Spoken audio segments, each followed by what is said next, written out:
Assalamualaikum warahmatullahi wabarakatuh. Teman-teman yang Allah jaga dan Allah rahmati, hari ini kita bahas kata yang sering banget kita dengar tapi paling sulit dilakukan, yaitu sabar. Kata sabar itu sederhana, tapi di baliknya ada kekuatan besar yang bisa bikin hidup kita jauh lebih tenang. Allah berfirman dalam Quran Surah Al-Baqarah ayat 153 yang artinya sesungguhnya Allah bersama orang-orang yang sabar. Bayangin, Allah bersama orang yang sabar, bukan hanya menolong tapi bersama. Dalam hidup, apa coba yang lebih keren daripada hidup ditemani Allah? Coba kita pikir-pikir. Kenapa sabar itu penting banget untuk kita? Karena kita hidup di masa yang serba cepat.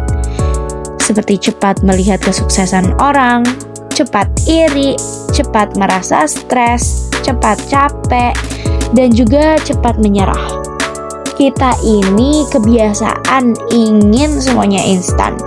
Instan sukses, instan bahagia, instan kaya, dan instan sembuh dari patah hati. Padahal kenyataannya nggak gitu.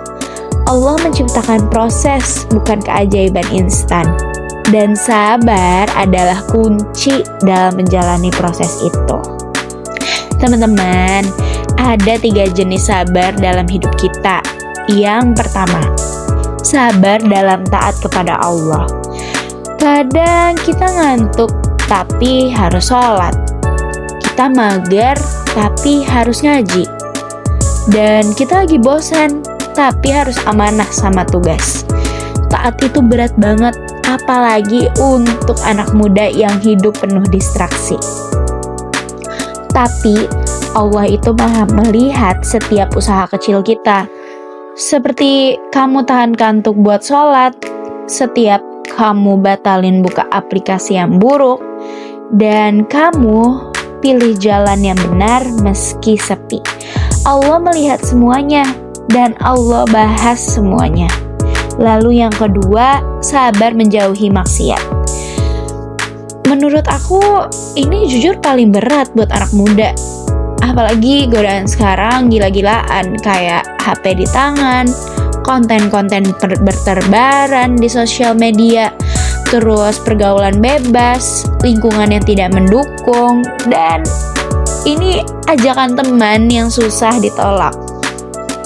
Tapi setiap kamu bilang enggak pada maksiat, itu bukan hal kecil, itu sebuah kemenangan besar di sisi Allah.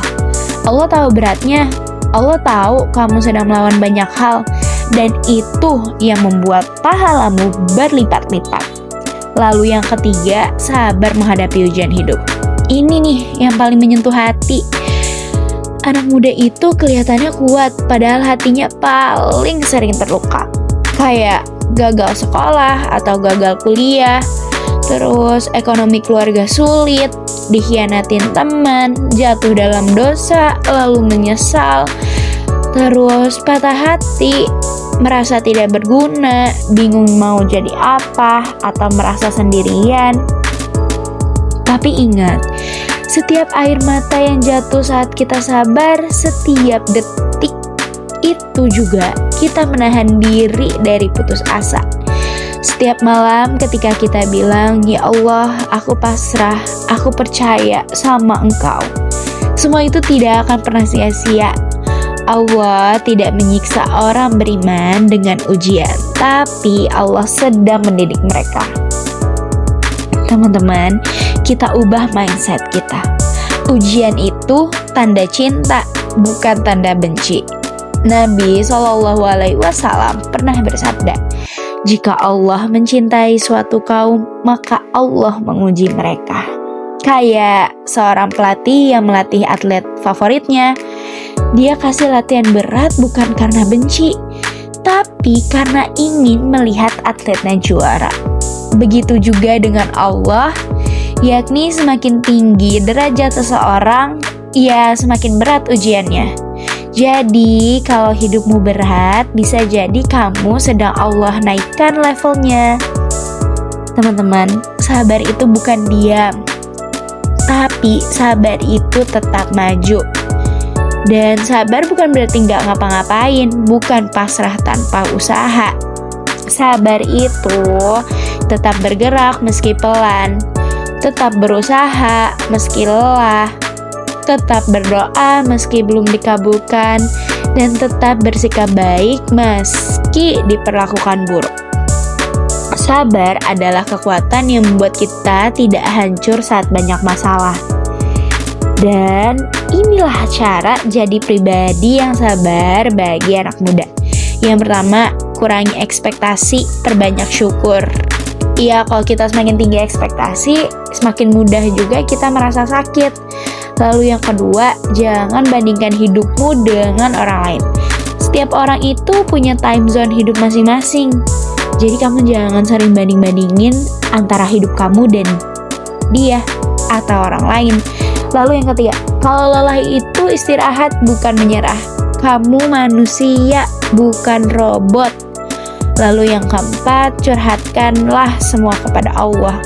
Curhat ke manusia tuh kadang bikin kecewa, entah karena responnya atau advice-nya yang menurut kita tidak masuk akal dan lainnya. Tapi kalau kamu curhat ke Allah, itu akan selalu menenangkan. Dan yang kelima, tanamkan kalimat ini di dalam hati kamu. Kalau Allah nggak bisa kasih sekarang, berarti Allah punya yang lebih baik nanti. Teman-teman, sabar itu bukan sekedar sifat, tapi bentuk keimanan yang paling tinggi.